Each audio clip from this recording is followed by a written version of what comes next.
তো বাবা জাহাঙ্গীর প্রশ্ন করতেছে এইখানে যে বাবা আদম এবং মা হাওয়া দুইজনে গন্দ্রম খাইছে, আমাকে কোনো আফসোস নাই, দুঃখ নাই।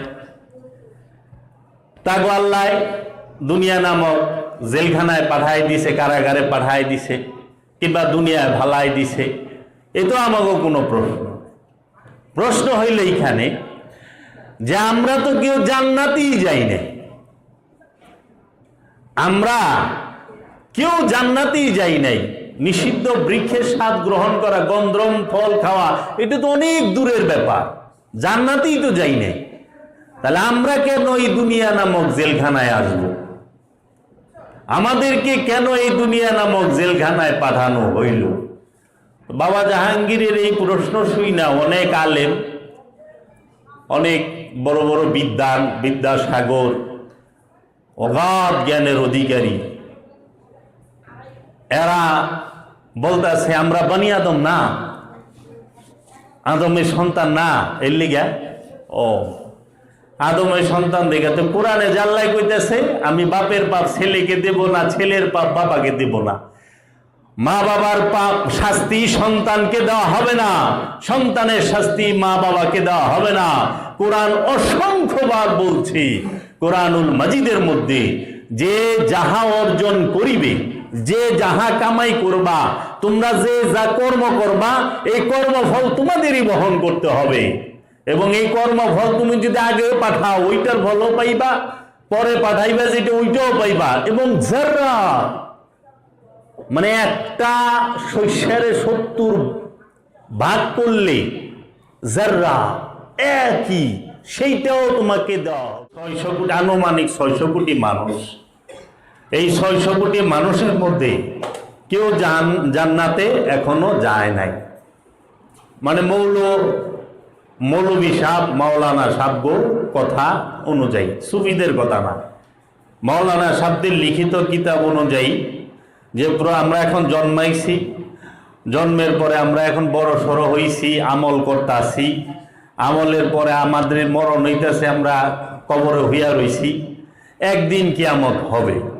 এই কিয়ামতের মধ্যে সমস্ত কিছু ধ্বংস হয়ে যাবো গা, তারপর আমরা সবাই মিলে হাসরের মাঠে উঠব।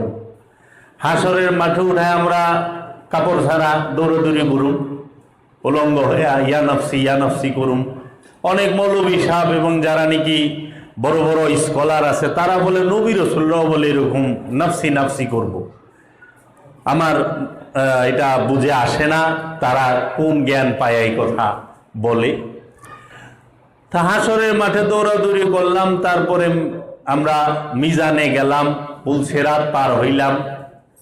পুলসেরাত পার হইতে পারলে জান্নাত, পুলসেরাত পার না হইতে পারলে তাইলে পইরা যামু জাহান্নামে। মানে পুলসেরাত থেকে পইরা গেলেই জাহান্নাম, আর পুলসেরাতটা পার হইলেই জান্নাত। তো বাবা জাহাঙ্গীরের প্রশ্নটা হইল এইখানে যে এই যে 600 কোটি মানুষ, আমরা কেউ জান্নাতেই যাইনি, কিন্তু আল্লাহ কোরআনে বলতাছে ওয়াজাক্কাশ শাজারা, হে আদম তুমি তোমার সঙ্গীর সাথে তুমি খাও, পান করো, যা খুশি তা খাও, যেখানে খুশি ওখানে যাও, কিন্তু ওয়াজাক্কাশ শাজারা, খবরদার ওই নিষিদ্ধ বৃক্ষের স্বাদ গ্রহণ করো না, তাইলেই আমি জাহান্নামে ভালায় দেব। দুনিয়া নামক একটা সেন্ট্রাল জেল, কারাগার। বাবা জাহাঙ্গীর বলতেছে এই দুনিয়াটা হইল একটা জেলখানা, কারাগার। এটা কার জেলখানা? দুনিয়া হইল আল্লাহর জেলখানা। আর প্রতিটা দেশের সরকার, প্রতিটা দেশের রাজা বাদশাহ যারা আছে তাগো একটা কারাগার থাকে, যেরকম আমাগো দেশের কেন্দ্রীয় কারাগার এই কেরানীগঞ্জে আছে। সরকার একটা কারাগার বানায়, ওখানে বন্দি করে রাখা হয়, ওখানে 14টা শিখ থাকে, বলে 14 শিখের ভাত খাওয়ায় ছেড়ে দেয়। আর আল্লাহর জেলখানা হইলে দুনিয়াটা। তাইলে দুনিয়ায় ভালায় দেব যদি এই নিষিদ্ধ বৃক্ষের স্বাদ গ্রহণ করো। তো বাবা জাহাঙ্গীর প্রশ্ন করতেছে এইখানে যে বাবা আদম এবং মা হাওয়া দুইজনে গন্দ্রম খাইছে, আমার কোনো আফসোস নাই, দুঃখ নাই। তাগো আল্লাহ দুনিয়া নামক জেলখানায় পাঠাই দিছে, কারাগারে পাঠাই দিছে, কিংবা দুনিয়ায় ভালাই দিছে, এ তো আমাকে কোনো প্রশ্ন হইল এইখানে যে আমরা তো কেউ জান্নাতেই যাই না, আমরা কেউ জান্নাতেই যাই নাই। নিষিদ্ধ বৃক্ষের স্বাদ গ্রহণ করা, গন্দ্রম ফল খাওয়া, এটা তো অনেক দূরের ব্যাপার, জান্নাতেই তো যাই নাই। তাহলে আমরা কেন এই দুনিয়া নামক জেলখানায় আসব? আমাদেরকে কেন এই দুনিয়া নামক জেলখানায় পাঠানো হইল? বাবা জাহাঙ্গীরের এই প্রশ্ন শুই না অনেক আলেম, অনেক বড় বড় বিদ্বান, বিদ্যাসাগর, অগাধ জ্ঞানের অধিকারী,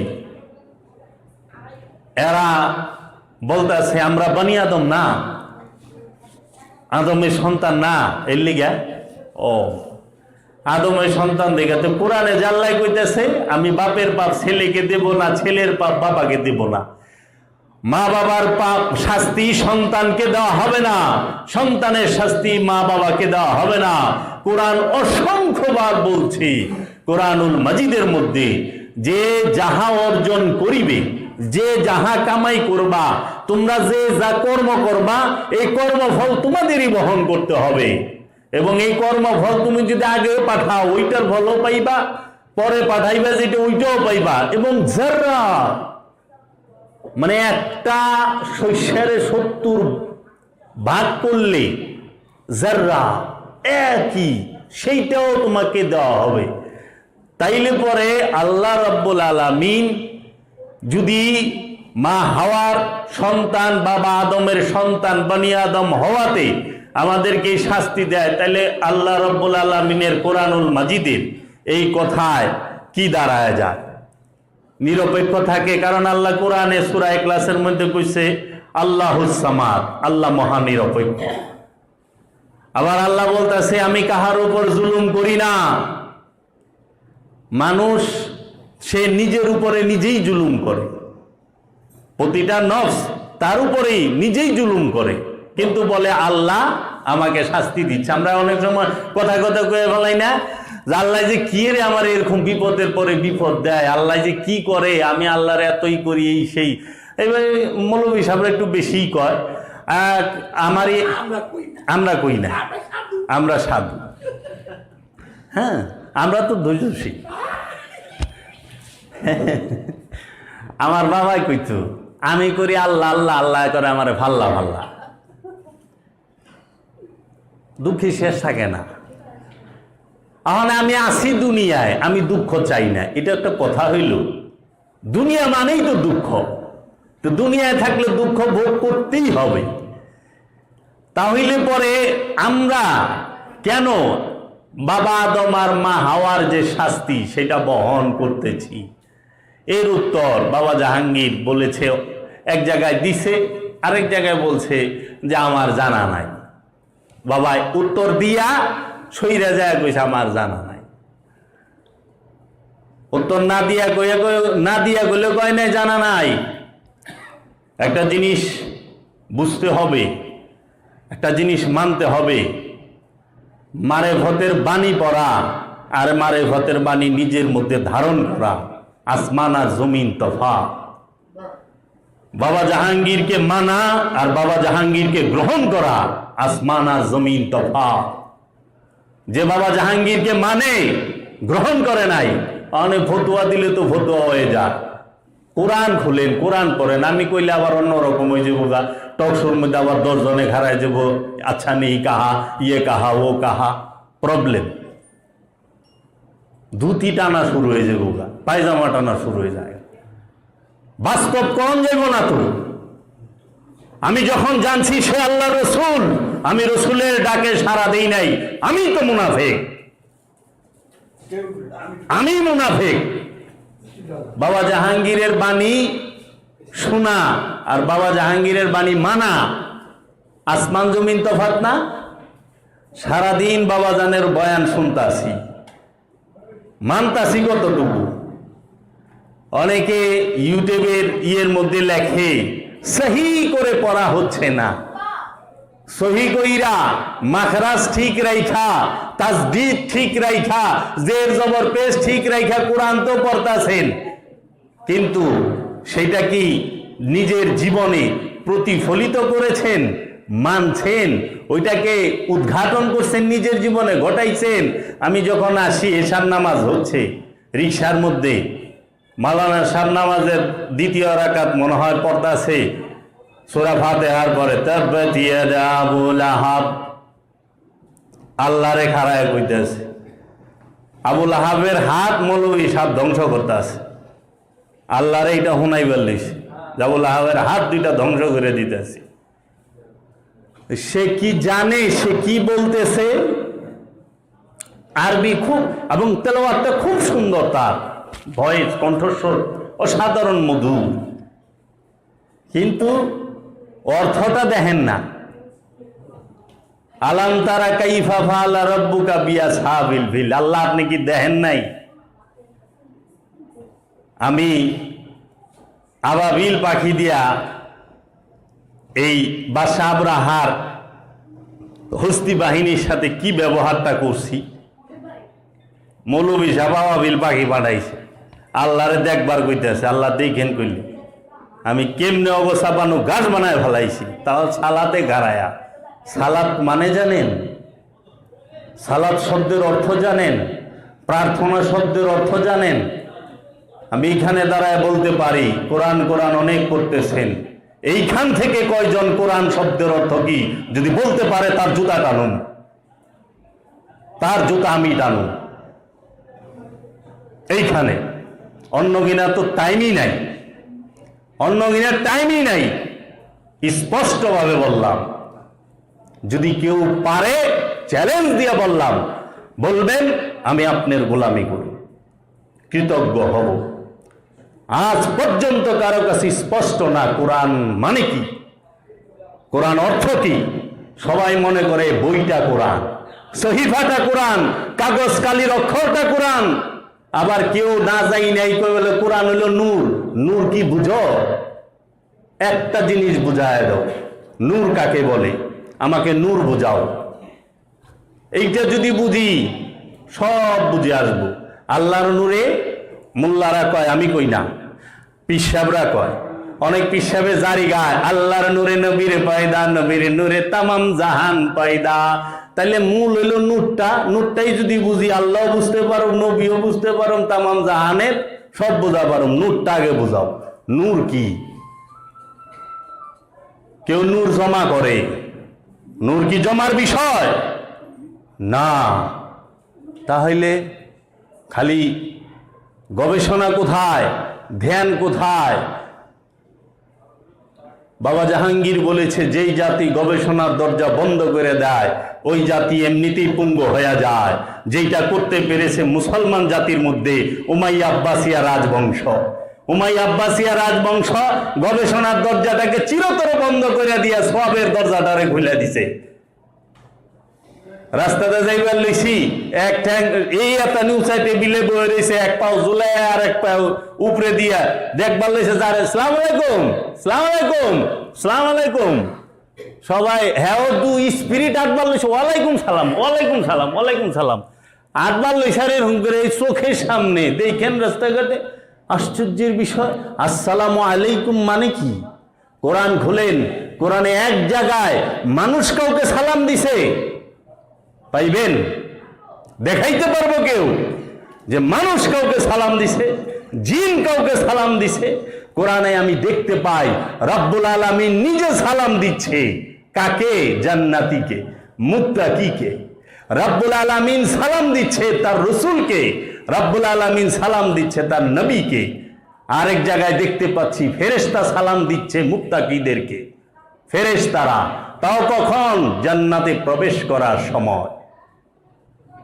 জিনিস কিনতে সময় না, বাগুন কিনবার গেছে, আসসালামু আলাইকুম, কেমন আছে, বুঝা করেন। এটা অনেক মর্যাদা সম্পন্ন। আমরা বলি আসসালামু আলাইকুম, কোরআনে আছে সালাম, সালামুন আলাইকুম, সালামুন আলাইকুম তিরতুম। এইভাবে খুব বেশি জায়গায় নাই।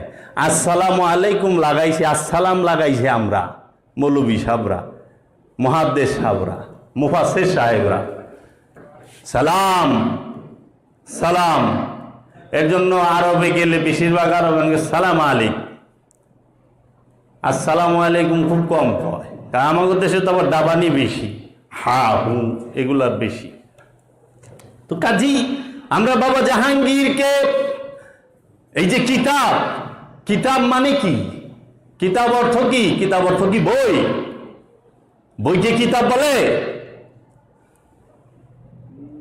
কে বলেছে বই কিতাব? যখন ওই রকম জাননেওয়ালা বুঝবে, ওই যে কয় না ফানা ফানা, ওইটা কিতাব কি? বই কখনো কিতাব না।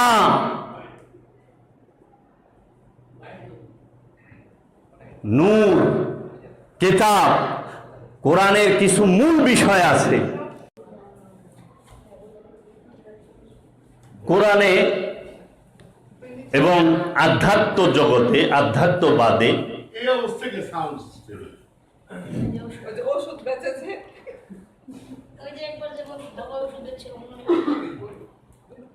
সাধনার জগতে কোরআনুল মাজিদে কিছু মূল মূল বিষয় আছে যেটা নিয়ে সারা কোরআন আলোচনা করেছে।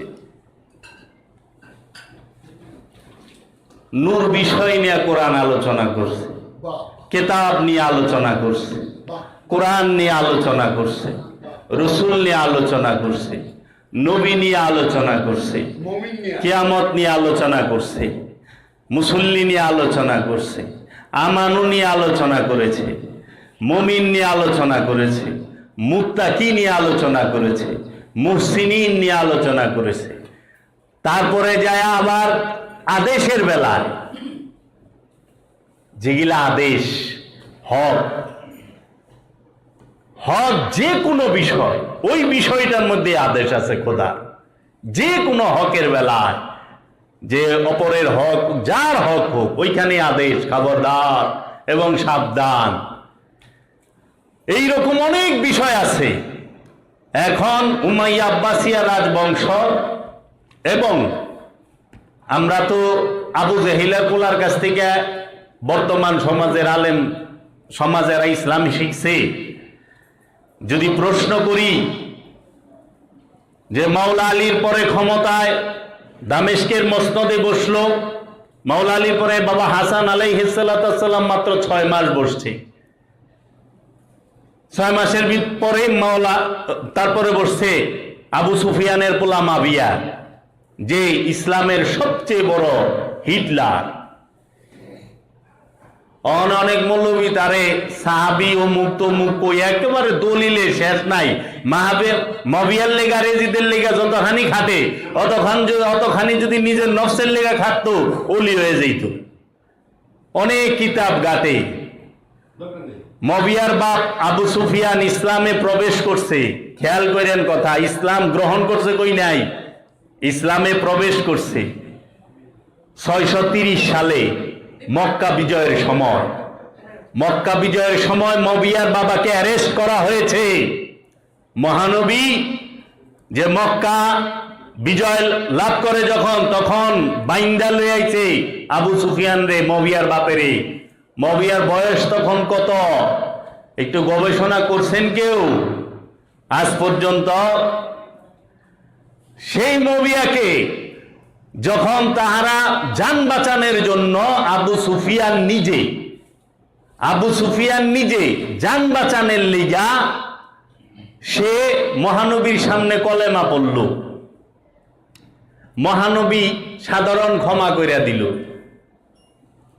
মবিয়ার বাপের আবু সুফিয়ান রে।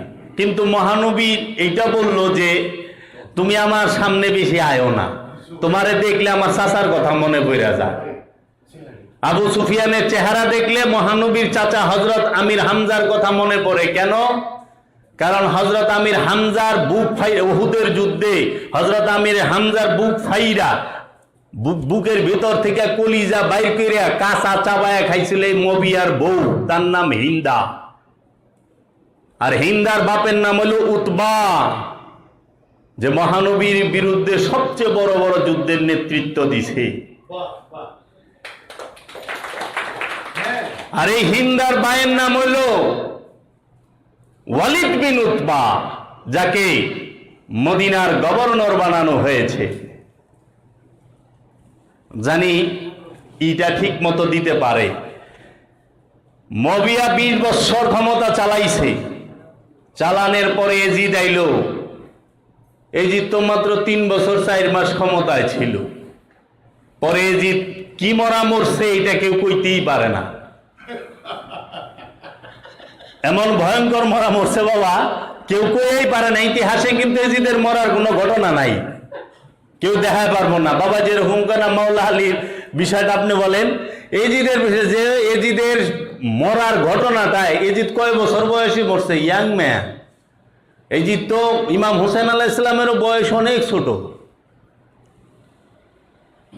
সে মরছে। এই এজিদ মরার পরে প্রশ্ন হইল এইখানে সবচেয়ে বড় প্রশ্নটা, যে এজিদ মরার পরে এজিদের পুলাই তো দামেস্কের মসনদে বসে নাই।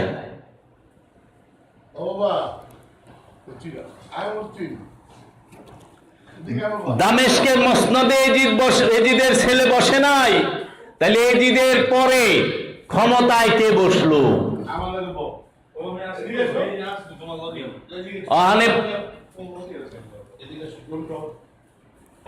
এখন পীর মাশায়েখরা বলে জামানার মধ্যে এজিদ ইসলাম চলতেছে। এজিদ ইসলাম কোত্থেকে চলবে? এজিদের বংশই তো নাই। এজিদের ইসলাম চলবে কোত্থেকে? এজিদের তো বংশই নাই, চলে কার ইসলাম? এজিদের প্রধানমন্ত্রী কে ছিল? মারওয়ান। মারওয়ান কে?